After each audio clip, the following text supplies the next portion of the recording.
नमस्कार, आकाशवाणी देहरादून से प्रस्तुत है प्रादेशिक समाचार। पहले मुख्य समाचार। उत्तराखंड विधानसभा का बजट सत्र आज से गैरसैंण में शुरू। राज्यपाल ने कहा कि सरकार प्रदेश के विकास के लिए संकल्पित है। राज्य मंत्रिमंडल ने राज्य आंदोलनकारियों को नौकरी में 10% क्षैतिज आरक्षण देने के प्रस्ताव को दी मंजूरी। पर्यटन मंत्री सतपाल महाराज ने इन्फ्लुएंजा के बढ़ते खतरे को देखते हुए पर्यटकों से मास्क और सैनिटाइजर का प्रयोग करने की अपील की। और 4 धाम यात्रा के लिए अब तक 2,67,434 से अधिक यात्रियों ने करवाया पंजीकरण। समाचारों के साथ मैं व्याख्या चंदोला। अब समाचार विस्तार से।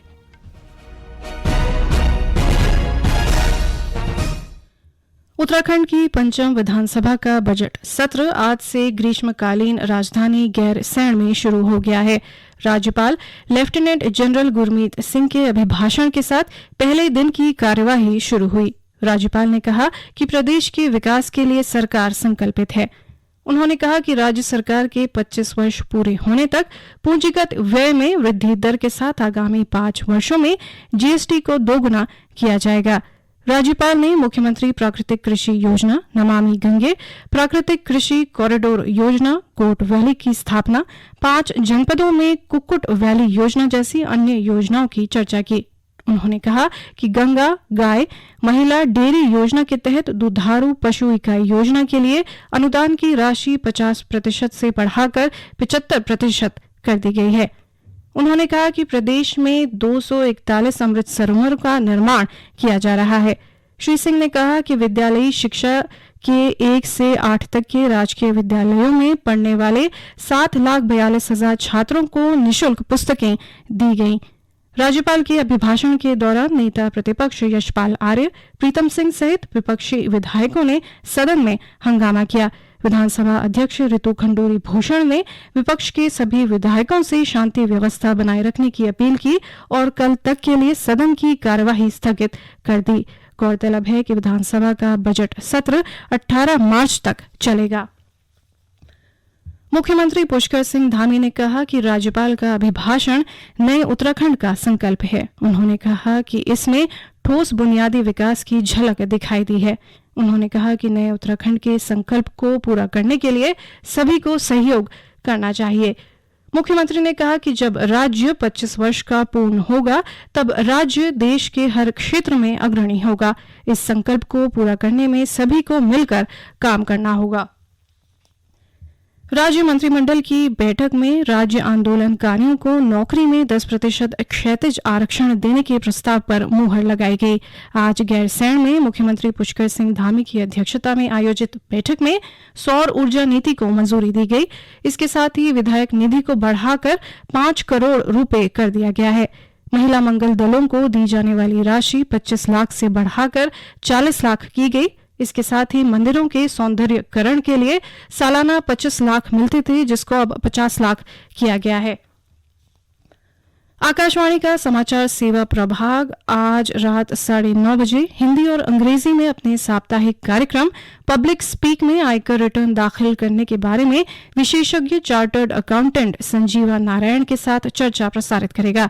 श्रोता रात 9:30 से विशेषज्ञ से आयकर रिटर्न दाखिल करने की प्रक्रिया, कर बचत, निवेश विकल्पों और आयकर से संबंधित अन्य प्रश्नों के बारे में जानकारी ले सकते हैं।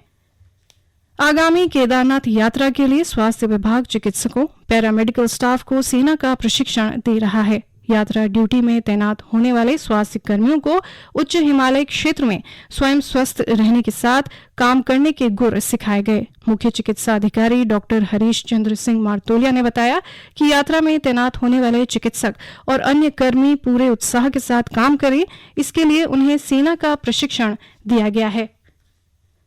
नैनीताल नगर पालिका परिषद ने आधुनिक तकनीक का उपयोग करते हुए कूड़े की सभी गाड़ियों में जीपीएस सिस्टम लगा दिया है।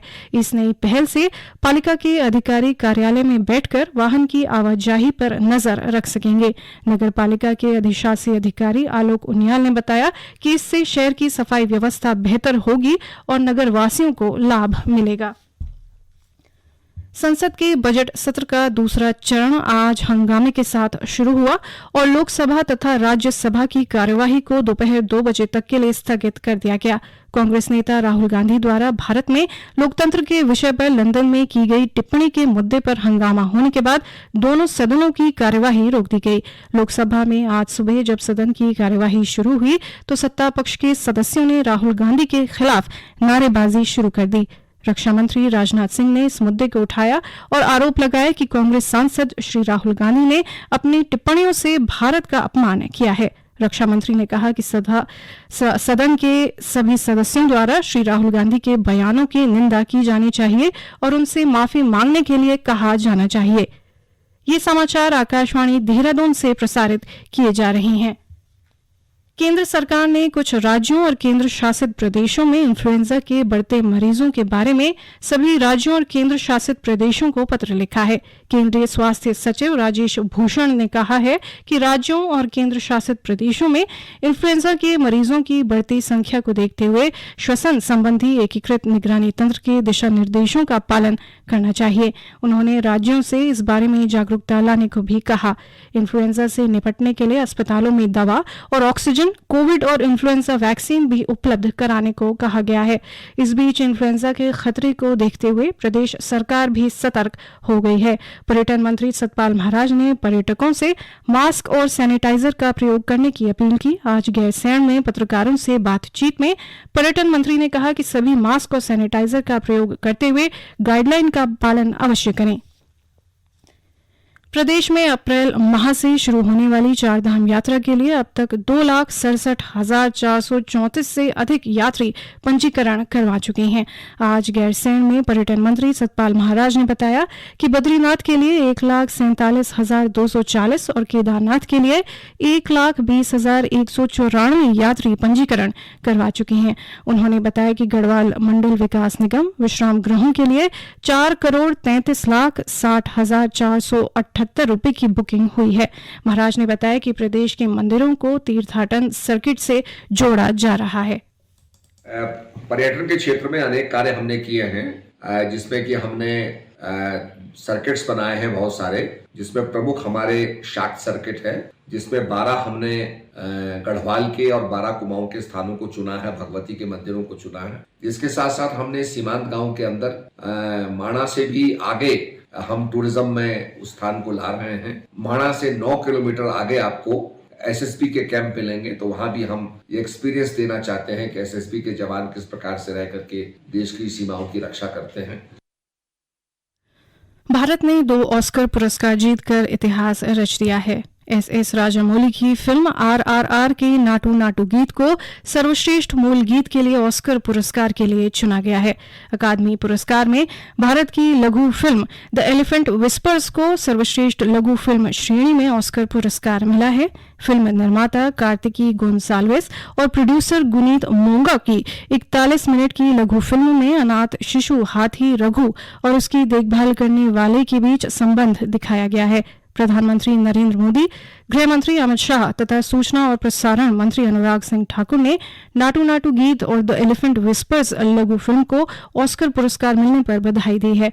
प्रधानमंत्री ने एक ट्वीट में कहा कि नाटू नाटू की लोकप्रियता वैश्विक है और ये एक ऐसा गाना है जिसे आने वाले वर्षों में याद रखा जाएगा। सूचना और प्रसारण मंत्री अनुराग सिंह ठाकुर ने ऑस्कर में भारतीय सिनेमा के गौरव और शानदार जीत पर अपनी प्रशंसा व्यक्त की। श्री ठाकुर ने एक ट्वीट में एलिफेंट विस्पर्स के शिशु हाथी रघु और उसकी देखभाल कर रहे बोमन और बेली का उल्लेख करते हुए कहा कि इससे प्रकृति के साथ सद्भाव, सह अस्तित्व और प्रेम प्रदर्शित होता है। हरिद्वार में देव संस्कृति विश्वविद्यालय प्रतिकुलपति डॉक्टर चिन्मय पंड्या ने खेल और सांस्कृतिक प्रतियोगिताओं का शुभारंभ किया। विवि के कुलपति शरद पारधी ने खेल के नियमों का पालन करने की प्रतिज्ञा दिलवाई। खेल उत्सव 2023 के प्रथम दिन क्रिकेट, मेहंदी दौड़ सहित अन्य प्रतियोगिताएं आयोजित की गईं। और अब एक नजर आज के मौसम पर। मौसम विभाग ने आज प्रदेश के ऊंचाई वाले इलाकों में कहीं कहीं बर्फबारी और हल्की से मध्यम बारिश की संभावना जताई है। साथ ही विभाग ने ऊंचाई वाले क्षेत्रों में कहीं कहीं ओलावृष्टि का येलो अलर्ट भी जारी किया है। उत्तरकाशी, रुद्रप्रयाग, चमोली, बागेश्वर और पिथौरागढ़ जिलों में कहीं कहीं हल्की से मध्यम बारिश के आसार हैं। और अंत में मुख्य समाचार एक बार फिर। उत्तराखंड विधानसभा का बजट सत्र आज से गैरसैंण में शुरू। राज्यपाल ने कहा कि सरकार प्रदेश के विकास के लिए संकल्पित है। राज्य मंत्रिमंडल ने राज्य आंदोलनकारियों को नौकरी में 10% क्षैतिज आरक्षण देने के प्रस्ताव को दी मंजूरी। पर्यटन मंत्री सतपाल महाराज ने इन्फ्लुएंजा के बढ़ते खतरे को देखते हुए पर्यटकों से मास्क और सैनिटाइजर का प्रयोग करने की अपील की। और 4 धाम यात्रा के लिए अब तक 2,67,434 से अधिक यात्रियों ने करवाया पंजीकरण। इसके साथ ही प्रादेशिक समाचार बुलेटिन समाप्त हुआ। नमस्कार।